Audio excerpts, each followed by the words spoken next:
Corruption runs through every level of the Nigerian government, from considerable contract fraud at the top through petty bribery, money laundering scheme, embezzlement, and seizing salaries from fake workers. It is estimated that corruption within the state apparatus costs the country billions of dollars annually. Corruption is an anti-social attitude awarding improper privileges contrary to legal and moral norms and impairs the authority's capability to secure the welfare of all citizens. Corruption in Nigeria is a constant phenomenon. In 2012, Nigeria was estimated to have lost over $400 billion to corruption since the country gained independence. Nigerian politicians find themselves in a strong position of power and wealth due to their connections with the oil and gas industries in Nigeria. These gas industries are under the control of the state-owned company, the NNPC Limited. Oil and gas exports account for over 90% of all Nigerian export revenues. While many politicians own or have shares in these industries, tax revenues from the energy sector are diminished and the benefits of Nigeria's energy wealth is not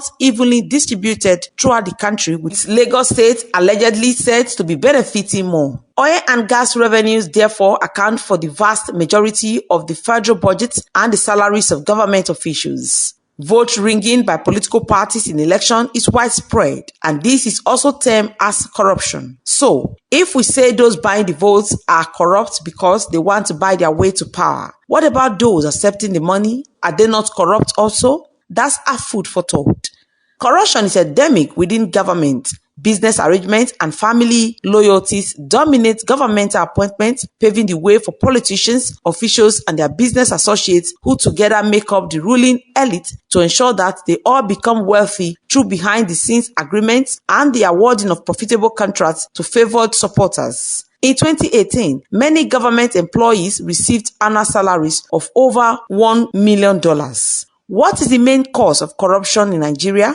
The government has made efforts to minimize corruption through the enactment of laws and the enforcement of integrity system, but with little success. Greed, extravagant lifestyles, customs, and people's attitudes are believed to have led to corruption. Another root cause is tribalism. So, the question is, who is a corrupt person?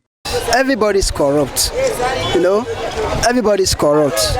You talk about corruption, but the corruption of the government is too obvious.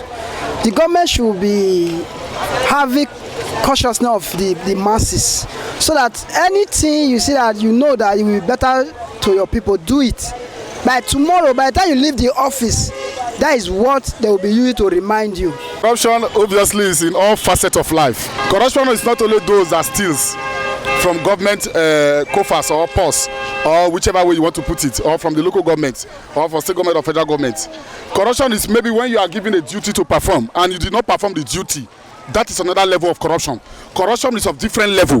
Corruption is something that I like to define to be something that has eaten so deep into the fabric of the society. But somehow, corruption began from let me trace the word, from the household, from the house. Because when parents live a life that cannot actually show credibility to their children that are just coming up, it's a sign that they've already started corruption right from the home. And it's unfortunately from there the society is, corruption now built from the home to the society, to the larger society. As far as Nigeria is concerned, every one of us is corrupt. You know why I say so? Every organization you will go to, one must be there to do the wrong thing. I can take an instance. I went to Secretariat, High Court, to go and do affidavit. While there, a well-dressed, good man was standing. He was like, "You want to swear affidavit?" I said, "Yes." He asked me, "Write your BVN on the paper." And at the end, he was like 1-5. And I was having another document to sign. Why 1-5? I'm in the court and all that. He said, "I'm not ready, so I have to stand up from there. I have to go and make inquiry." So if you know the right thing, nobody will misuse you. Corruption, as far as I'm concerned, I know corruption is the order of Nigeria today. Our leaders are corrupt. That's first of all. Before you can adjust your house, yourself must be clean. If you are corrupt, your children must be corrupt. The head is corrupt. This is why all are corrupt. All, no one.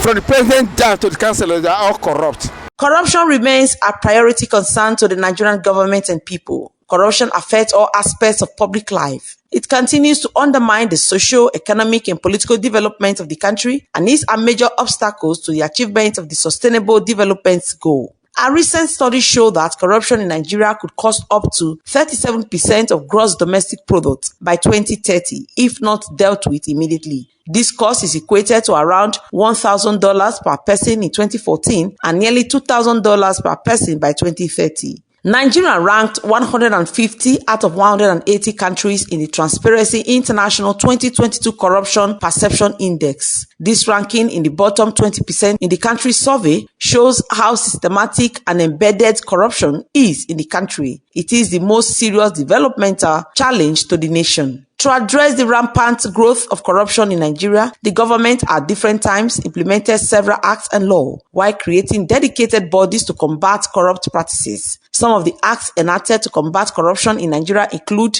the Constitution of the Federal Republic of Nigeria 1999 as amended, the Money Laundering Prevention and Prohibition Act 2022, the Economic and Financial Crimes Commission Establishment Act 2004, the Corrupt Practices and Other Related Offences Act 2000, the Criminal Code Act and Penal Code, while some of the established institutions for combating corrupt practices in Nigeria include the National Assembly, the Judiciary, the Economic and Financial Crimes Commission, the Independent Corrupt Practices Commission, the Code of Conduct Bureau and Code of Conduct Tribunal, and the police and other security agencies. What can be done to eradicate corruption from the system or even minimize it?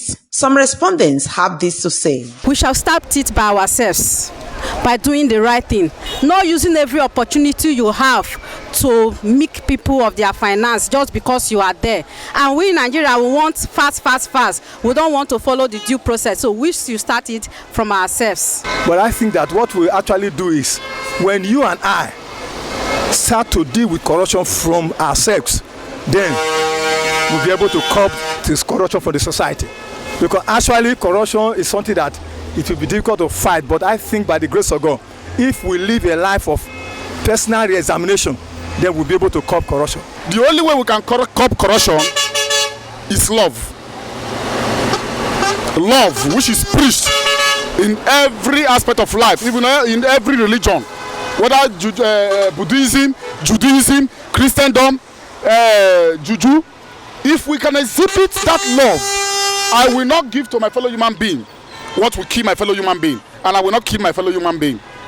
So that is the way we can curb corruption. Then, if we need to end this corruption, we need to have one mind. When the government said, this is what we are going to do, let us stand by it, this is what we are going to do. And I believe those ones we also want, those people who are making the country to be worse, they will learn from there.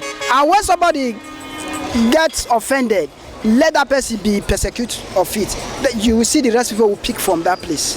Will the head refuse corruption? Would the head refuse bribing? If the head refuse obtaining and bribing corruption will easily be addressed. The much will not give and accept, we cannot stop it.